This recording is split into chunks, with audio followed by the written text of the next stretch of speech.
Mes frères, la louange à Allah, subhanahu wa ta'ala.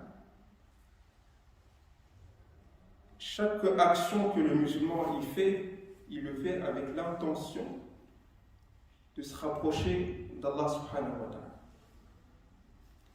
L'objectif, c'est d'arriver à la satisfaction d'Allah. Comment Allah il va être satisfait de moi.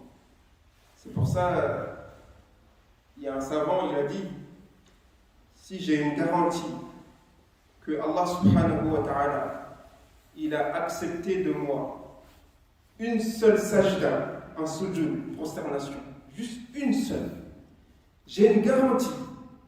Allah il a accepté de toi cette sujoud, c'est accepté. Il a dit, j'ai plus besoin de rester dans ce bas monde, parce que j'ai tout gagné. Chaque action que vous faites, faites-le avec l'intention de vous rapprocher envers Allah subhanahu wa ta'ala. Par exemple, le jeûne pendant ce mois, je jeûne, ya Allah, parce que j'ai envie de me rapprocher de vous. Quand tu fais la salade et que tu quittes la maison, tu marches vers la mosquée, ne le fais pas par ostentation. Fais-le pour qu'Allah subhanahu wa ta'ala soit content, satisfait de toi. Fais-le pour te rapprocher d'Allah subhanahu wa ta'ala. Et la première chose que le musulman il doit faire pour réussir un bon ramadan,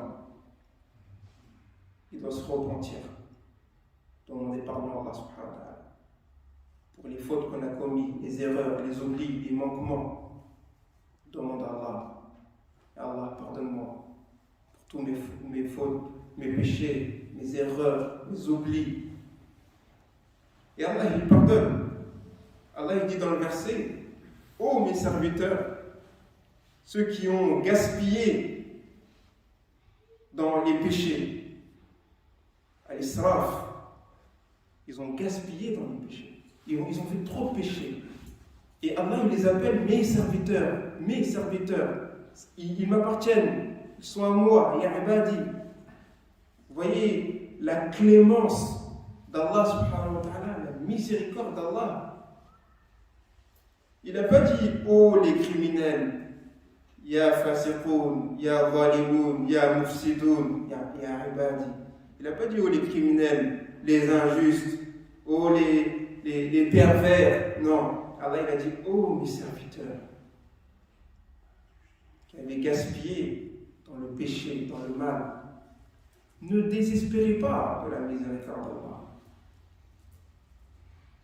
Inna Allah yaghfiru dhunuba jami'a. Certes, Allah, il pardonne tous les péchés. Innahu, lui. Huwa, lui. Voilà. Donc, ce verset, on peut l'appeler aussi le verset de confirmation. Allah, il confirme 3 fois qu'il pardonne les péchés. À qui? Là, il répète, ne désespère pas, c'est moi qui pardonne, et lui, c'est moi le tout miséricordieux. Et après tout ça, tu désespères? Après tout ça, tu ne demandes pas pardon à Allah? Alors que le prophète sallallahu alayhi wa sallam, il dit dans un hadith qu'il faisait plus de 70 fois istighfar.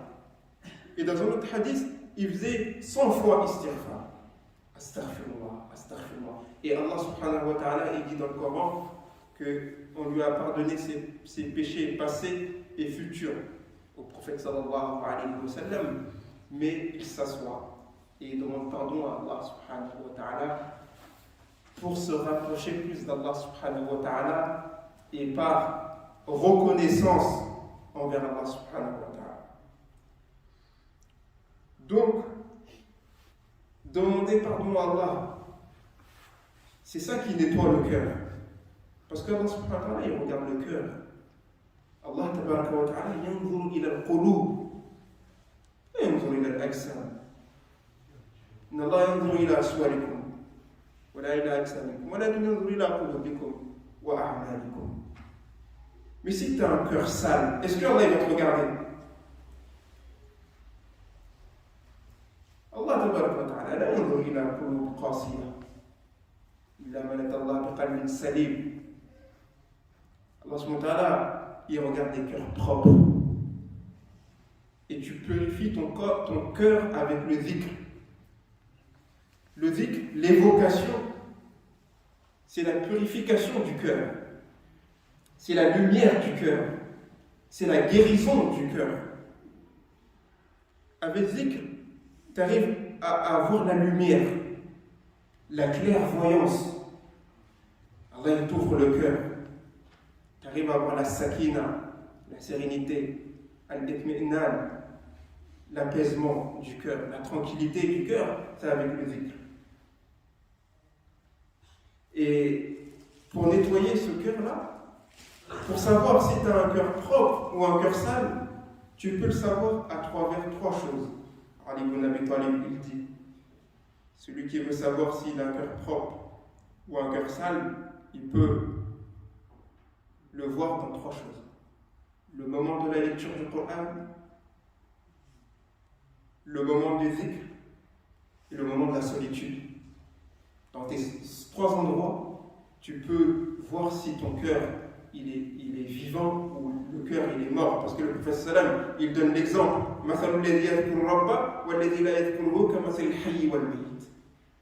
Le prophète sallam, il dit l'exemple de celui qui évoque Allah et celui qui ne l'évoque pas, c'est comme le vivant et le mort. C'est-à-dire le cœur qui évoque Allah, il est vivant. Le cœur qui ne l'évoque pas, il est mort. Il n'est pas vivant. C'est-à-dire qu'il ne capte pas.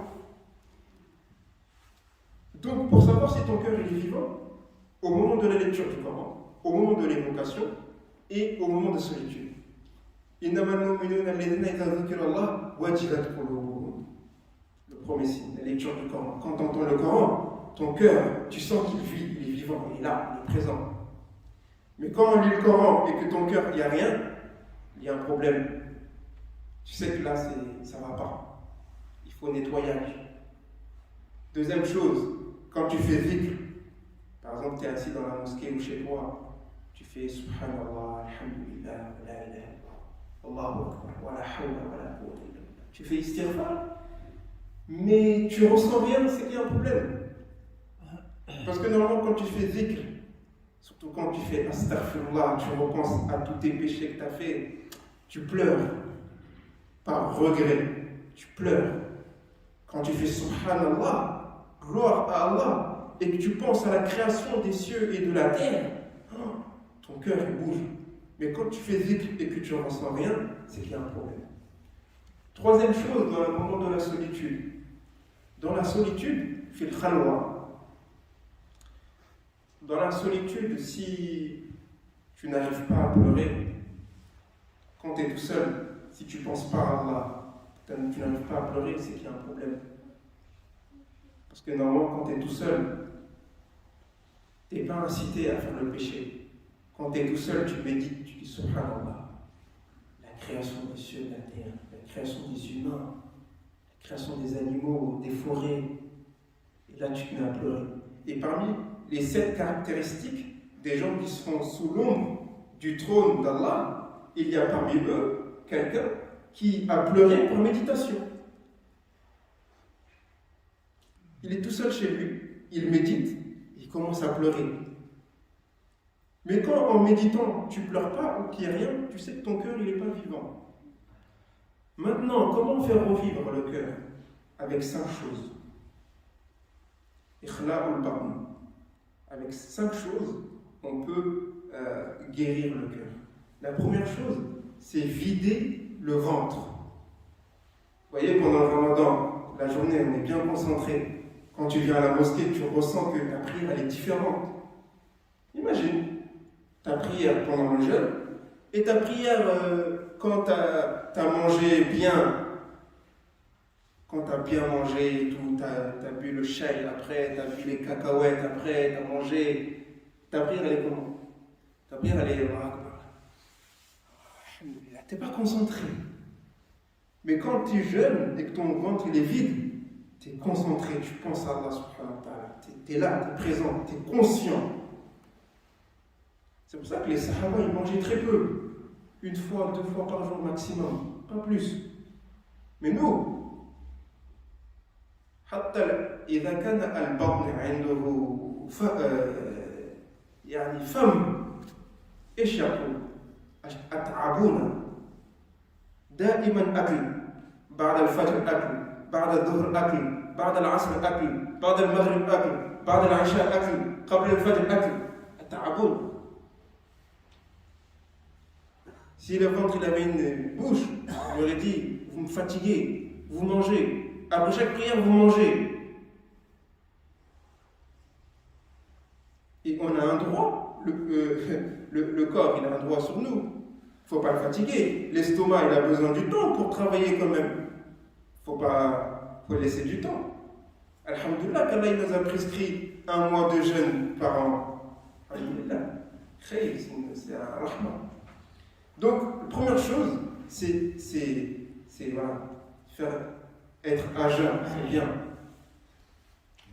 Et c'est pour ça que le professeur il dit aussi dans un hadith, très aussi, c'est Daoud, le meilleur jeûne, c'est le jeûne de Daoud.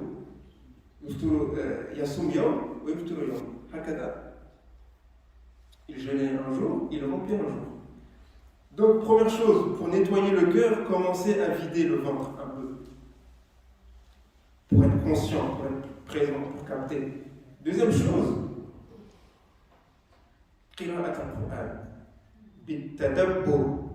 la lecture du Coran avec méditation. Le Coran, c'est pas un journal. Le Coran, c'est avec méditation. أنت تقرأ القرآن تدبره وعندك يقين أن الله تبارك وتعالى يكلمك. Quand tu lis le Coran, tu médites et tu as la certitude que Allah me parle. Les paroles, Allah est en train de me parler à moi. Et avec ça, Inch'Allah, tu nettoies ton cœur. Troisième chose, avoir des moments de solitude. Faire attention, il y a des solitudes, c'est pas bien. Il ne faut pas être tout le temps tout seul. Mais au moins dans la journée, que ce soit le matin ou le soir, avoir au moins 10 minutes, 15 minutes. Tu es tout seul, tu médites, tu fais du dhikr, tu lis le Coran, tu penses à la création des cieux et de la terre. Il faut avoir ce moment-là pour soi-même. Tu médites, tu es tout seul avec Allah subhanahu wa ta'ala. Quatrième chose, très important, qiyamul layl. Qiyamul layl. Wallahi, khayru sa'ati fi layl. Le meilleur moment dans tes 24 heures, c'est la nuit quand tu restes veillé et tu pries. Le dernier cas avant le Fajr, Allah subhanahu wa ta'ala il demande, est-ce qu'il y a des gens qui me demandent pardon? Je leur pardonne. Est-ce que parmi vous il y a des gens qui sont dans le besoin? Je leur donne. Dans ce moment-là, il ne faut pas qu'on soit dans des moments d'inconscience. Il ne faut pas que ce moment-là, tu dois être avec Allah subhanahu wa ta'ala pour qu'il te donne de sa lumière.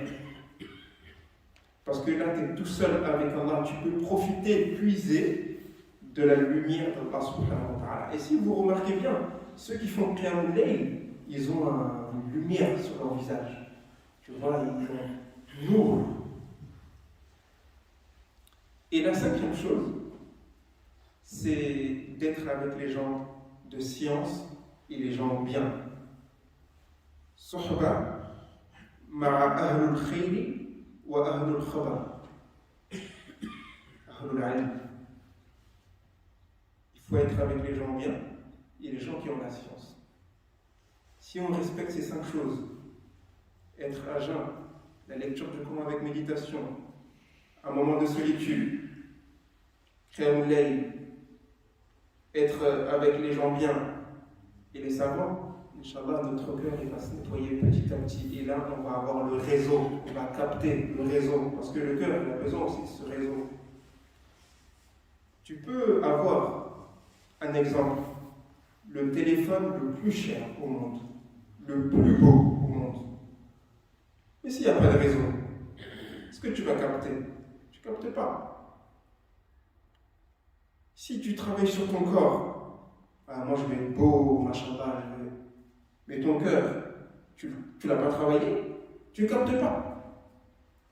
Tu lis le Coran, l'imam il prie, il récite le Coran, toi tu es là 10 ans, 20 ans, ta vie n'a pas changé. Et ça c'est un problème. Muhasabatun nafs. Il y a des awliya Allah, avant, on les appelait Muhasabatun nafs. Parce que c'est des gens qui jugeaient tout le temps. Avant de dormir, il fait le compte. Est-ce qu'aujourd'hui je me suis rapproché d'Allah? Je me suis éloigné d'Allah? Est-ce que j'ai changé quelque chose à changer de ma vie? Nous, on fait la prière, on ne se demande pas. On ne se pose pas de questions. Tu as fini la prière. Salam alaikum, salam alaikum, safullah, safullah, salam, salam, tabaraka, subhanallah, alhamdulillah, Allah akbar. Amin. Tu ne te poses pas des questions. Est-ce que ma prière est correcte? Est-ce qu'elle est acceptée? Le musulman, il ne doit pas accepter ça. Il doit faire des comptes avec lui. Faire des comptes. Est-ce que ça va pas? Donc, mes très chers frères, le cœur, c'est très important. Allah, il regarde les cœurs. Il faut travailler sur le cœur. Lazim tashtahid fil qalb. Il faut travailler sur le cœur. Et si ton cœur, il arrive à capter le réseau, Wallah, il t'a gagné. Et Allah, il dit, Ya ayyuhalladhina amanu, istajibu lillahi wa lirrasul idha da'akum lima yuhyikum. Répondez à l'appel d'Allah et son messager quand il vous appelle à quelque chose qui vous fait revivre. Et c'est quoi qui nous fait revivre? Le Coran. Le Coran, c'est une âme. وَكَذَلِكَ أَوْحَيْنَا إِلَيْكَ رُوحًا مِنْ أَمْرِنَا. Ruh. Et si on veut capter cette âme-là, il faut avoir le réseau à l'intérieur très fort. Inch'Allah. Allahumma salli wa sallim wa barik ala sayyidina Muhammad wa ala alihi wa sahbihi wa sallam taslima. Subhana rabbika rabbil izzati amma yasifun wa salamun ala al-mursalin.